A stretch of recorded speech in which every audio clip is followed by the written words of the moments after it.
ഇതിനാണല്ലോ കർമ്മ എന്ന് പറയുന്നത്. കഴിഞ്ഞ അപ്പാനിയുടെ എവിക്ഷനിൽ ഏറ്റവും കൂടുതൽ ബിഗ് ബോസ് ഹൗസിൽ സന്തോഷിച്ചിരുന്ന ഒരു മത്സരാർത്ഥിയായിരുന്നു മസ്താനി.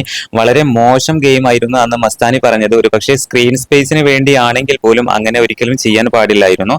ഹൗസിലുള്ള മത്സരാർത്ഥികളെല്ലാം തന്നെ സങ്കടപ്പെട്ടിരിക്കുന്ന സമയത്ത് മസ്താനി അവിടെ തുള്ളിച്ചാടി നടക്കുകയായിരുന്നു.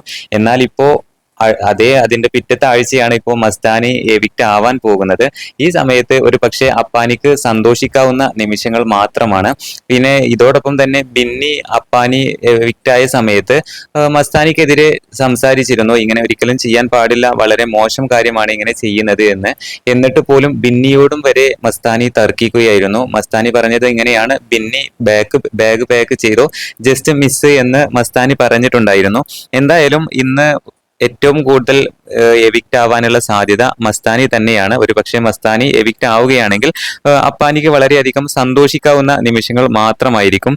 എന്തായാലും മസ്താനി അന്ന് കാണിച്ച അഹങ്കാരത്തിനുള്ള ഫലമായിരിക്കും ഇന്ന് രാത്രിയിൽ ആ ഒരു എവിക്ഷൻ നടക്കാൻ പോകുന്നത്.